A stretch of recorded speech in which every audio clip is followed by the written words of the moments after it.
आयुर्वेद विज्ञान, उसका दर्शन, उसका सिद्धांत संपूर्ण स्वास्थ्य को कैसे प्रदान करा सकता है, हम चर्चा कर रहे हैं। तो आयुर्वेद दर्शन के इस कड़ी में आज हम चर्चा करने वाले हैं रोग के जो कारण हैं, उन कारणों को हम कैसे जानें।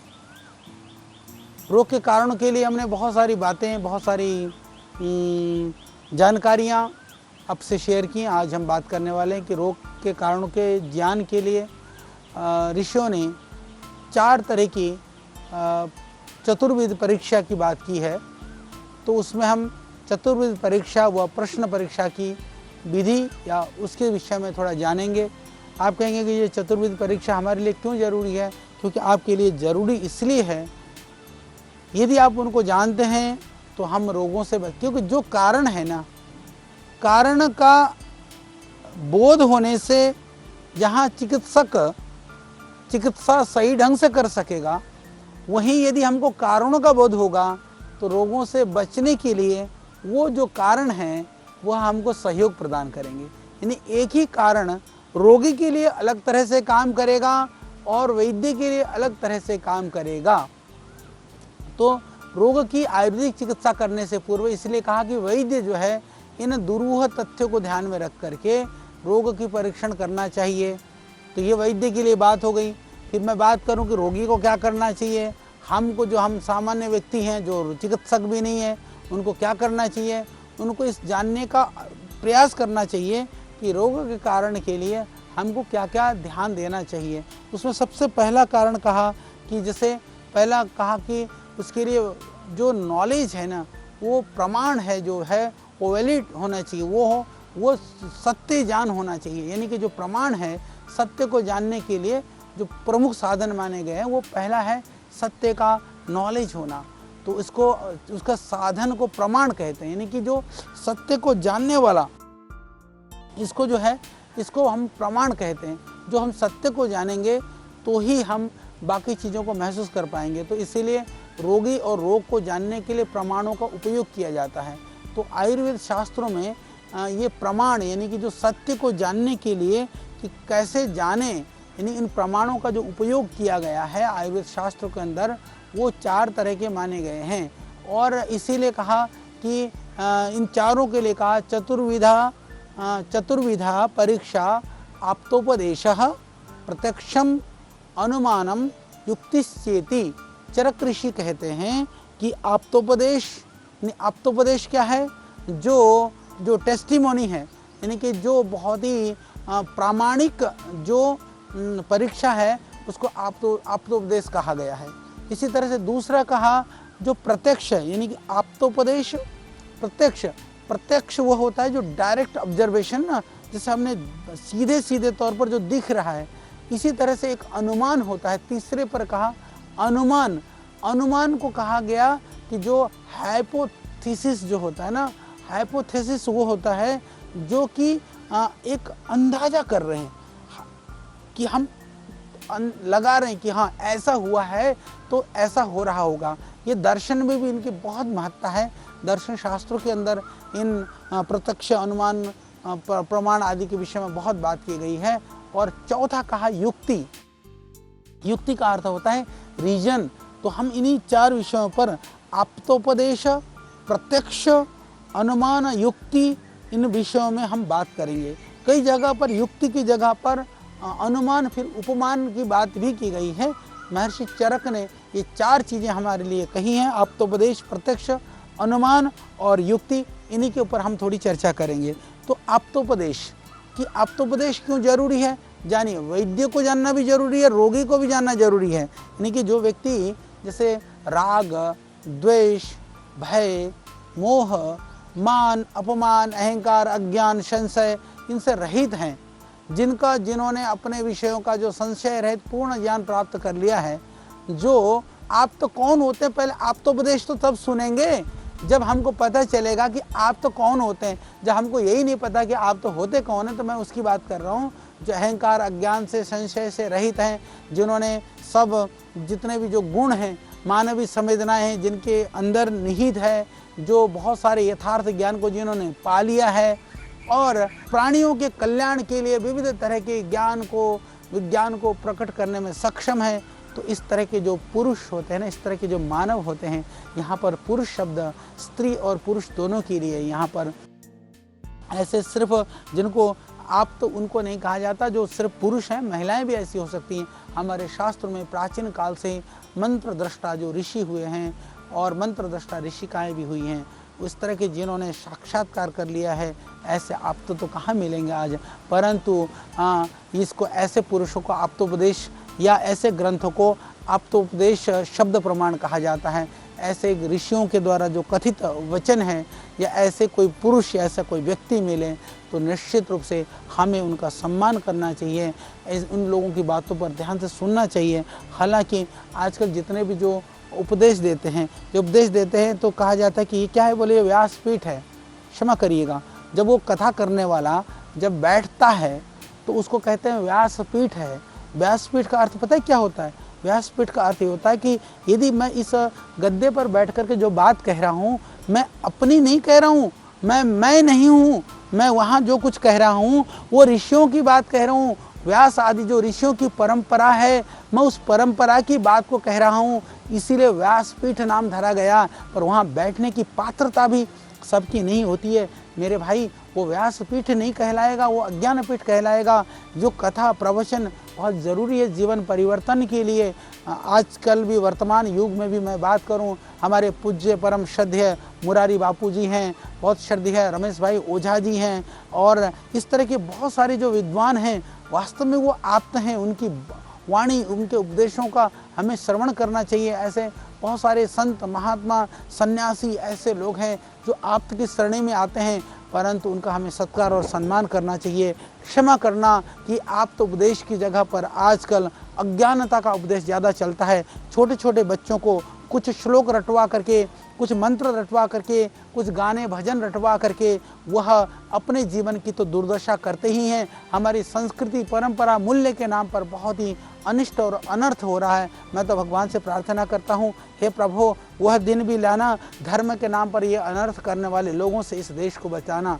छोटे छोटे बच्चों को जब कथाएं इस तरह की बातें सिखा दी जाती हैं, बहुत सारे लोग मैं देखता हूँ, बुजुर्ग भोले भाले लोग, बहुत सारे जो आँख के अंधे गांठ के पूरे हैं, जब दंडवत करते हैं, साष्टांग उनके पीछे पड़ते हैं तो हमें बड़ी पीड़ा होती है। जिन आप्त बनने के लिए दर्शन, उपनिषद, वेद, शास्त्रों की अध्ययन की आवश्यकता होती थी, एक विषय में पारंगत होने के लिए अथक परिश्रम करने की आवश्यकता होती थी, तब जाकर के वो विद्वान होता था, वो आप्त होता था। परंतु दुर्भाग्य से आज कुछ करने की ज़रूरत नहीं है। 8-10 भजन रट लो, नाच गाना सीख लो, आवाज़ थोड़ी सी ठीक हो और राधे राधे करना, क्षमा करिएगा, हम आज अपने महापुरुषों को, अपने संस्कृति को, परंपरा को कहीं ना कहीं हम अपनी अज्ञानता की वजह से पूरी दुनिया के अंदर पहुंचा नहीं रहे। हम कहीं ना कहीं उपहास के पात्र बन रहे हैं। पर आयुर्वेद कहता है ठीक है, कथा प्रवचन भाषण तुम सुन लो, वो आप तो नहीं हो सकते हैं, परंतु यदि आपको जीवन का कल्याण चाहिए, मोक्ष का सुख चाहिए, शरीर निरोगता को आप प्राप्त करना चाहते हो, तो कहा कि उनके ज्ञान का अवहेलना कभी मत करना, कभी भी मत करना। तो यह जो है, यह आप्तोपदेश वास्तव में जितने भी जो शास्त्र हैं, जितने भी ग्रंथ हैं, वह सब कुछ आप्तोपदेश है। जो हमारे ऋषियों ने बैठ करके आज हमारे सामने वो नहीं है। तो इसीलिए यदि आपको कोई बहुत अच्छा उपदेश देने वाला, आपको जो है बताने वाला नहीं हो, तो आप परेशान मत होना। हमारे ऋषियों ने जो हम कुछ को जो ज्ञान दिया है, जो शास्त्र दिया है, आप जो है 11 उपनिषद पढ़ा करिए, उसके लिए विविध विद्वानों ने जो भाष्य किया उनको पढ़िए, आप षड दर्शन को पढ़िए, आप बैठ कर के चिंतन करिए, आप वेदों को पढ़िए। तो ये आप्त उपदेश हैं, ये परमात्मा की वाणी है, वेद की वाणी। हमको कभी समय मिला तो उन विद्वानों ने उन वेदों के मंत्रों में जो भगवान के द्वारा प्रदत्त वाणी के अंदर जो व्याख्याएं की है उसको भी बताने का प्रयास करेंगे। तो ऐसे जो विद्वान हैं, जिन्होंने शास्त्र पढ़ा है, जो गुरु परंपरा से जिन्होंने विद्याओं को जाना है, जो वर्षों रह करके जिन्होंने तप किया है, हमें उनकी बातों पर ध्यान देना चाहिए। जो हिमालय में रह करके, गुफाओं में रह करके, कंदराओं में रह करके तप को तप रहे हैं, वर्षों अपने शरीर को सुखा रहे हैं, ऐसे तपस्वियों की वाणी को हमें श्रवण करने का प्रयास करना चाहिए। वास्तव में यही आप्तोपदेश है। ये जो जानने की जो उसके द्वारा हम क्या कर सकते हैं, हम अपने रोग की स्थिति को भी जान सकते हैं। भाई मैं कहता हूँ आपको कोई आप्त पुरुष मिल जाए तो आपका ये सौभाग्य होगा। उससे तो रोग की जानकारी, अरे भाई जीवन की जानकारी हो जाएगी। उससे तो इस लोक और परलोक का भी कल्याण हो जाएगा। यह लोक भी सुधर जाएगा, परलोक भी सुधर जाएगा। बीमारी को भी जानोगे, रोगों को भी जानोगे, जीवन को भी जानोगे और जीवन के बाद मृत्यु को भी पहचानोगे। तो ऐसे आप्त पुरुष होते हैं। इसके लिए कहा कि आप्तोपदेश, ये आप्तोपदेश के द्वारा ही जीवन का कल्याण भी जान सकते हैं। तो आप्तोपदेश के द्वारा ही हम रोग और रोग की स्थिति, जो शास्त्र में जो बातें कही गई हैं, जो चीज़ें बताई गई हैं, उसके द्वारा ही हम उसको जान सकते हैं।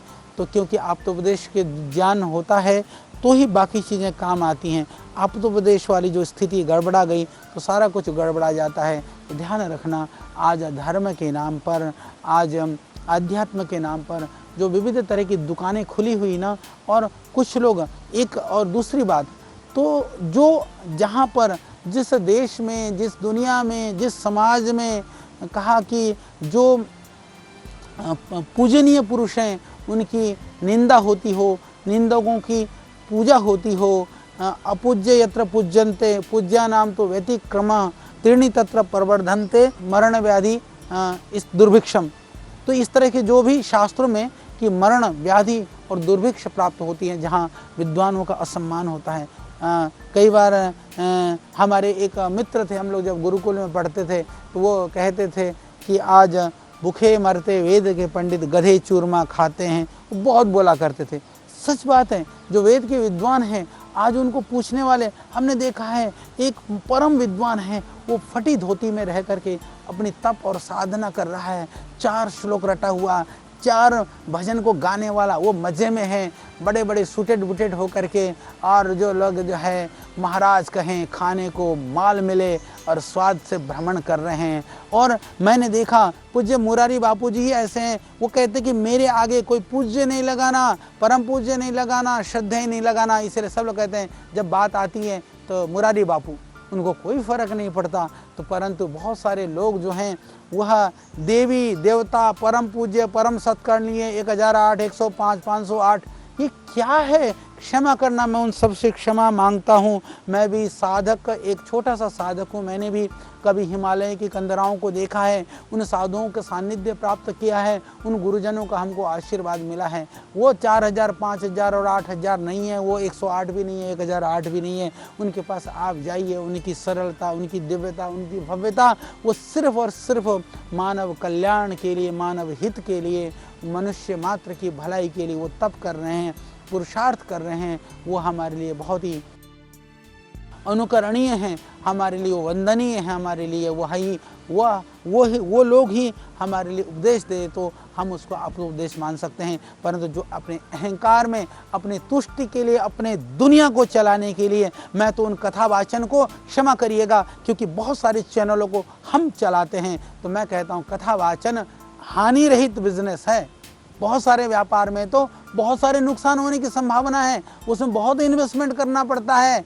परंतु कथा करने के लिए कोई इन्वेस्टमेंट नहीं करना पड़ता है। जो कथा को जीवन में नहीं उतारते हैं, कथा के अनुसार जिनका आचरण नहीं है, कुछ ऐसे भी गृहस्थी 1-2 साधक हैं मैं जानता हूँ जो कथा के लिए कोई पैसा नहीं लेते हैं, जो स्वपाकी हैं। और बिल्कुल मैं जो कहे भी दूँ, जैसे मुरलीधर जैसे जो महाराज जी जैसे लोग हैं, वो मैंने देखा स्वपाकी हैं, अपने हाथ का बना हुआ खाते हैं, घर से परे रहते हैं, जो तप करते हैं, तप करते हुए कथा करते हैं। बहुत लोग होंगे, क्षमा करिएगा, मैं आपके लिए नहीं कह रहा हूँ, आपसे मैं क्षमा चाहता हूँ, आप मुझे क्षमा करेंगे जो तप कर रहे हैं, जो साधना कर रहे हैं। परंतु जिनका लक्ष्य सिर्फ कमाने के लिए कथा है, उनके लिए मैं ज़रूर कहना चाहता हूँ, आप दुनिया को बहका सकते हैं। आपकी स्थिति उस पंडित की जैसी है जो कथा में तो बैगन की कथा करता है, उसकी अवगुणों की कथा करता है, घर आकर के बैगन की सब्जी खाता है। बहुत सारे ऐसे लोग हैं। ऐसे लोगों से राष्ट्र की बहुत हानि हो रही है, उनसे भी आज राष्ट्र को बचाने की आवश्यकता है।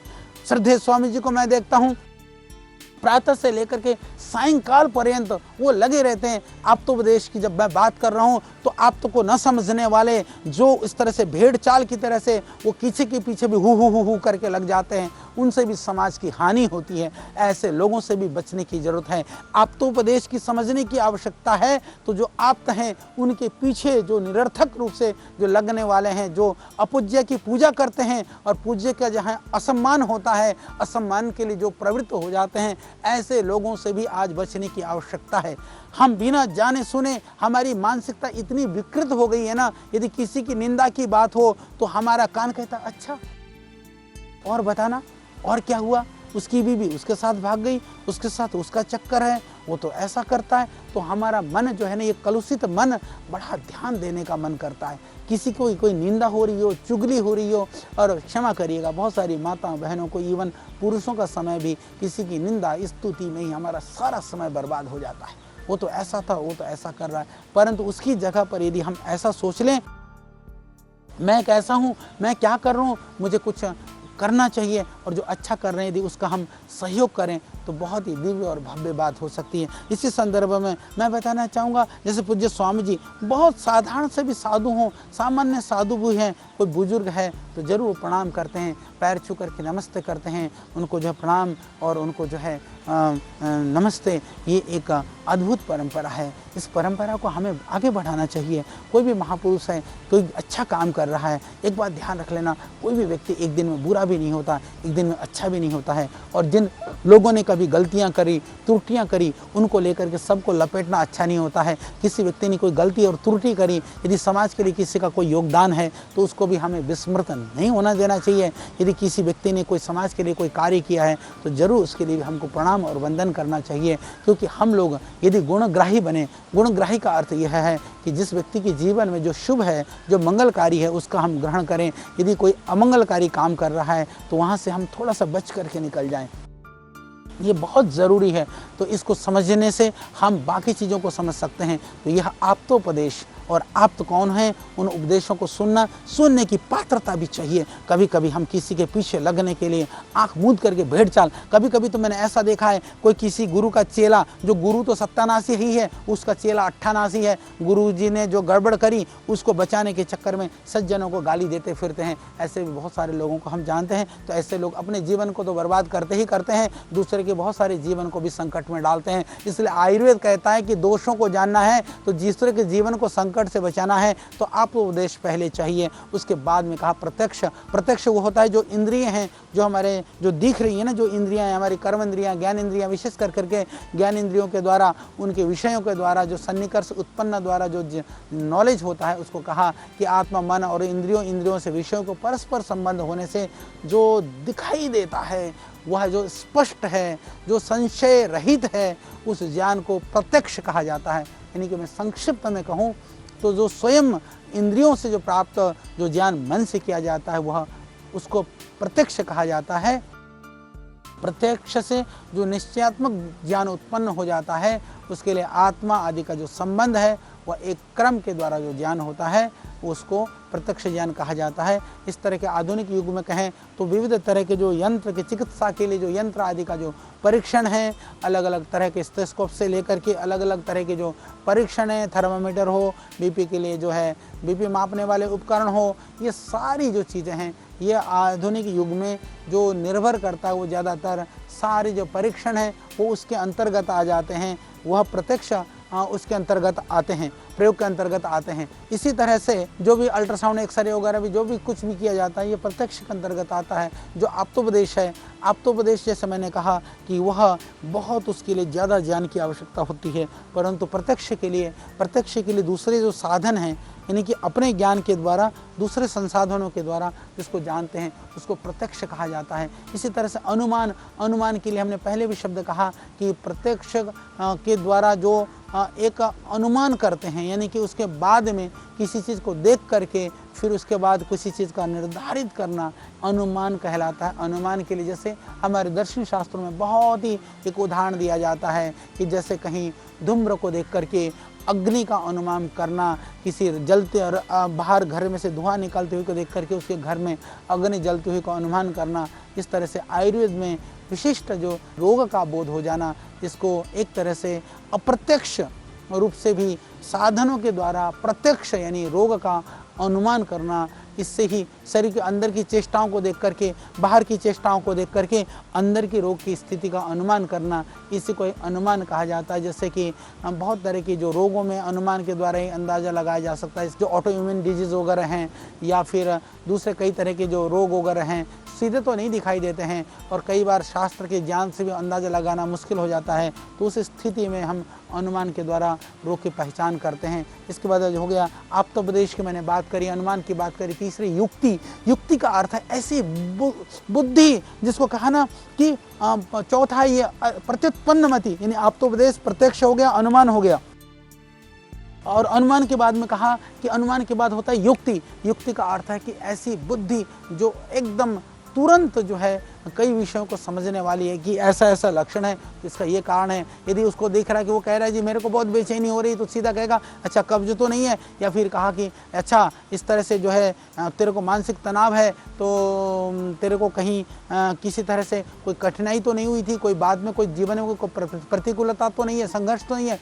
तुरंत अंदाज़ा लगाना उसको हम युक्ति कहते हैं। उस युक्ति की जगह से जैसे भूमि के संयोग से बीज, ऋतु के संयोग से फसल की उत्पत्ति होती है, और इसी तरह से युक्ति से जो है व्याधि की शांति होती है। युक्ति युक्त ये चतुष्पाद, जैसे मैंने कहा कि आप्तोपदेश, प्रत्यक्ष, अनुमान और युक्ति, इसके द्वारा जो है हम रोग की सही सही जानकारी पता कर सकते हैं। इसलिए कहा बुद्धि पश्यति या भावान बहु कारण योग जात, कि यानी बहुत सारी तरह के जो रोग हैं इनको हम जान करके सही ढंग से हम चिकित्सा कर सकते हैं।